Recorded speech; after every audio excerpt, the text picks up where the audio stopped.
आपका क्या कहना है चाचा, जो बात की जा रही है ग्राम प्रधान की और ग्रामीण समस्याओं की, आपका क्या कहना है इस पे? देखिए, जो ग्राम प्रधानी का चुनाव होता है, जो प्रधान जीतता है, पहली बात तो कुछ पैसा खर्चा करता है। पैसा खर्च करने के बाद वो अपना कमाता है। प्रधान पे सत्ता का कोई असर नहीं पड़ता। जैसे भाजपा की सरकार है, कौन अधिकारी जाएगा, क्या करेगा, पैसा चाहिए उसको, इसलिए काम सब अधूरे तो रहेगा। आपका कहना ये है कि सत्ता का कोई भी उस पर असर नहीं है, कोई दबाव नहीं है, पूरी तरह से संरक्षित है। हाँ, पूरी तरह सुरक्षित है। वो क्या कर पाएगा, कुछ नहीं। जो मर्जी हो सो करेगा, नहीं करेगा क्या कर लोगे, क्या करोगे? तो जो हाँ, ब्लॉक में जाइए, उनको पैसा चाहिए। जितने सफाई कर्मचारी बने हैं, इन पैसा लेते हैं, कोई आता जाता नहीं है। तो क्या, जब सरकार का कोई नियंत्रण नहीं है तो जो चाहे सो करे। मतलब ब्लॉक में जाइए तो वहाँ पैसा लगेगा, सब पैसा, जहाँ आप जाइए वहाँ पैसा लगेगा। सब पैसा के खेल है। अच्छा, सरकार का कोई नियंत्रण नहीं है किसी भी विभाग में, किसी भी विभाग में कोई नियंत्रण नहीं। तो आप ये कहना चाह रहे हैं सरकार पूरी तरह से फेल है? बिल्कुल फेल है सरकार। जब किसी चीज भी आपका नियंत्रण नहीं है तो सरकार फेल तो है ही है। टोटल पैसा है, पैसा कमाओ, मौज करो, बस और क्या करना। अच्छा, यहाँ पर भी लोग बता रहे थे कि नाली की समस्या है, और फिर कुछ लोग बताए कि पानी की समस्या होती है, कोई ध्यान नहीं दिया जाता। एक जी, उनका का नाम बा प्रधान कर पूरा नाम? महेंद्र कुमार के सर। हाँ, इनसे पहले जो है, जो प्रधान थे महेंद्र कुमार केसरवानी, उनके कार्यकाल में हर काम बेहतरीन हुआ।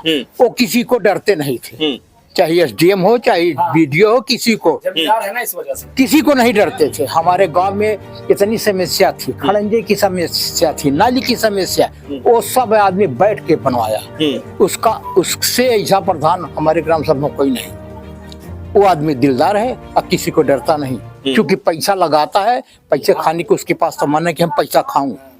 उसने पूरा पैसा लगाया और हर जगह काम किया।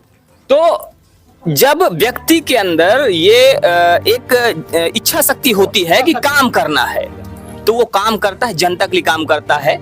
लेकिन दादाजी की कहना है कि जब व्यक्ति पैसा लगा के और पैसा कमाने के चक्कर में पड़ता है तो कहीं ना कहीं काम गड़बड़ हो जाता है। गड़बड़ तो हो जाएगा। अगर पैसा लगा के प्रधानी जीत गया तो पैसा अपना निकालेगा।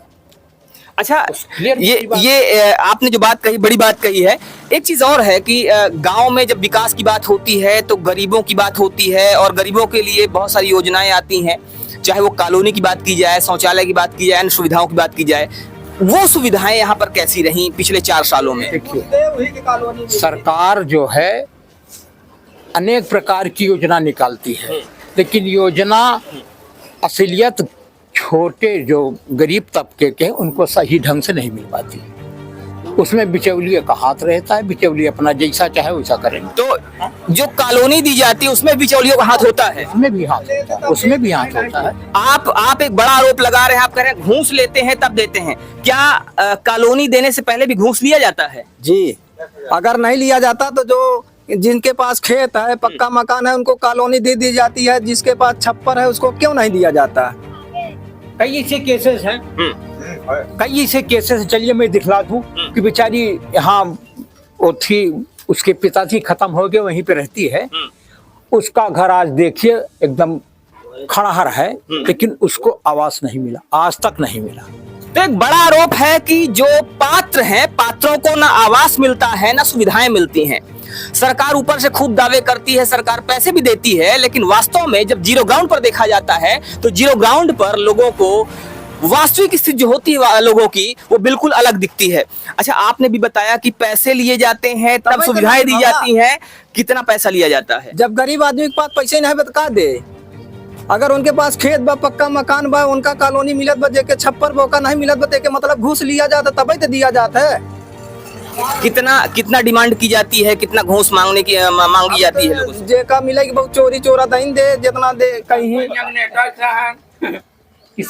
भाई। जेका अगर जरूरत बा तो चोरी चोरा तो देबे करे घूस। 15,000 20,000, हाँ, बस इतना ही। 10,000 15,000 20,000 तक डिमांड करते हैं। 10,000 15,000 20,000 तक डिमांड करते हैं। और अगर किसी के पास नहीं है, चूंकि जो गरीब है उसी की जरूरत है, और अगर किसी के पास पैसे नहीं तो फिर क्या होगा? तो उसको कहाँ मिलेगा? जब इसके पास पैसा ही नहीं तो कहाँ मिलेगा? जिसके पास पैसा है वो अपना ले लेता है बस। तो जिसके पास पैसा होता है उसी को सुविधाएं मिलती हैं, जिसके पास पैसा नहीं होता है उसको सुविधाएं नहीं मिलती हैं। क्योंकि अगर वो घूस नहीं देगा तो उसको ना कॉलोनी की सुविधा मिलेगी, ना शौचालय की सुविधा मिलेगी और ना ही अन्य सुविधाएं मिलेंगी। कहीं ना कहीं उसका नाम कटवा दिया जाता है, ऐसा ग्रामीणों का। क्या कह रहे हैं आप? लिस्ट में से नाम हटवा देते हैं, कॉलोनी पैसा नहीं मिलेगा तो लिस्ट से नाम हटवा देंगे और क्या। अगर पैसा नहीं दिया जाएगा तो नाम हटवा देंगे और क्या, हटवा देते हैं।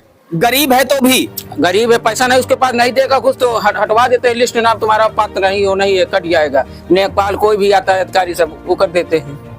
तो लेखपाल, कम से कम ये तो लेखपाल को ध्यान देना चाहिए कि कोई आदमी जो गरीब है, वो गरीबी रेखा से नीचे है या उसको जरूरत है, उसके पास पक्का मकान नहीं है, तो लेखपाल का भी काम है ध्यान देना इसको। तो उसके पास कहाँ से पाएगा, दे देगा बेचारा, कहाँ पाएगा कॉलोनी। यही बात है यहाँ समस्या। तो ये जसरा गांव है, जसरा ग्राम पंचायत है और जसरा ग्राम पंचायत में इस समय हम बात कर रहे थे गांव के रिपोर्ट कार्ड की। इस गांव में जो वर्तमान प्रधान हैं उनको लेकर आरोप ये है कि वर्तमान में यहाँ पर जो विकास कार्य हैं वो संतोषजनक नहीं है।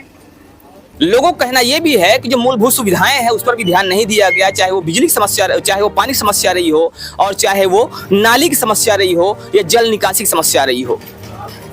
बात यहाँ पर यह की जा रही है कि जो आम सुविधाएं, जो सामान्य सुविधाएं गरीबों को मिलनी चाहिए, चाहे वो कॉलोनी की समस्या हो और चाहे शौचालय की, उस पर भी ध्यान नहीं दिया गया, उन सुविधाओं पर भी ध्यान नहीं दिया गया। क्योंकि उसके लिए भी बात की जाती है पैसों की, डिमांड की जाती है पैसों की। जिसके पास पैसा नहीं होता है उसको भी सुविधाएं नहीं मिलती हैं। इसी बीच हम आ गए हैं एक ग्रामीण के पास में जिनका लगातार 2 बार से नाम तो आ रहा है लेकिन उनको आवास की सुविधा नहीं मिल पा रही है। एक ऐसी ही महिला हमारे साथ में, हमारे सामने है। आइए इनसे बात करते हैं और जानने की कोशिश करते हैं कि आखिर इसकी क्या सच्चाई है।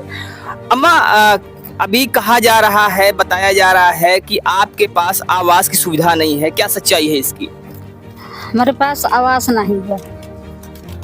आवास नहीं है, लगातार नहीं मिला बा, कुछ नहीं मिला बा, न आवास न कुछ, घर द्वार सब गिरत, हम नहीं कहाँ रहा।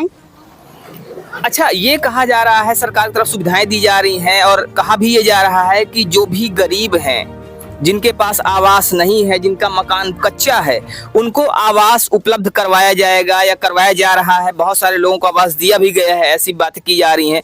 आपकी अगर बात की जाए तो आपको आवास अभी तक मिला क्यों नहीं? कहाँ मिला हम पचे आवास, काहे नहीं मिलत बाटे। प्रधान से आपने बात किया था या अभी नहीं किया इसके विषय में? प्रधान कहा थे कि हमारे वहाँ पे नहीं आई बा आवास, जा हुआ ब्लॉक से सब लाए आवास। तो प्रधान ने मना कर दिया है कि हमारे यहाँ से नहीं है, ब्लॉक से जाके लो। हाँ, ब्लॉक से आवास हमारे यहाँ से नहीं मिलता बा। अच्छा, गांव में बाकी लोगों को तो मिला हुआ है, हाँ, तो उनको प्रधान के माध्यम से मिला है या ब्लॉक से मिला है? अभी तो पता कर सका था सब ने। हाँ नहीं, हाँ तब सब पता करें आप। और अन्य सुविधाएं अगर बात की जाए, अन्य सुविधाएं जो हैं वो शौचालय की सुविधा हो, चाहे वो गैस सिलेंडर की सुविधा हो, तो वो सारी सुविधाएं मिली कि नहीं मिली आपको? नहीं, कुछ नहीं मिला, काहो की सुविधा नहीं, न गैस न कुछ, काहो की नहीं। तो इनकी अभी तक कोई इनको सुविधा नहीं मिली है, चाहे वो गैस सुविधा हो, चाहे वो आवास की सुविधा हो, चाहे वो शौचालय की सुविधा हो। आइए हम आपको दिखाते हैं कि इनका मकान कैसा है। कहा जाता है, सरकार कहती है कि जो भी गरीब हैं, जिनके मकान कच्चे हैं, उनको आवास की सुविधा दी जानी चाहिए। लेकिन जब हम बात करते हैं गाँवों की, जब हम बात करते हैं ग्रामीण सुविधाओं की, ग्रामीणों की समस्याओं की, तो उसमें ये बात देखने वाली होती है, दिखाने वाली होती है और साथ में समझने वाली होती है कि आखिर जीरो ग्राउंड पर सच्चाई क्या है।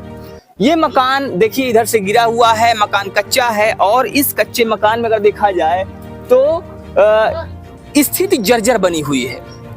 लेकिन उसके बाद भी इनको इस सुविधा से वंचित रखा गया है, ये सुविधा नहीं दी गई है और ये कहा गया है कि आप जाइए और ब्लॉक से लीजिए।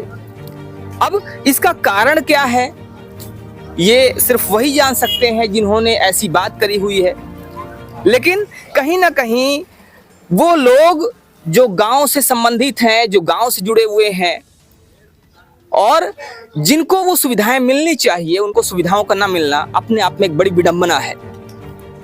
आने वाले चुनाव में एक बार फिर से ग्राम प्रधान लोगों के चरणों में नतमस्तक होंगे। वो आएंगे, मिलने की बात करेंगे, वो वोट देने की बात करेंगे, वो जिताने की बात करेंगे और वो कहेंगे कि हम चुनाव जीतते ही आपको सारी सुविधाएं देंगे। लेकिन फिर 4 साल बीतेंगे, फिर 5 साल बीतेंगे और फिर से चुनाव आएगा। ऐसे ही गरीबों का समय साल दर साल गुजरता जाएगा। खैर, इस पर आपकी क्या राय है, आप हमें बताइएगा जरूर। मिलते हैं फिर से, तब तक के लिए जय हिंद।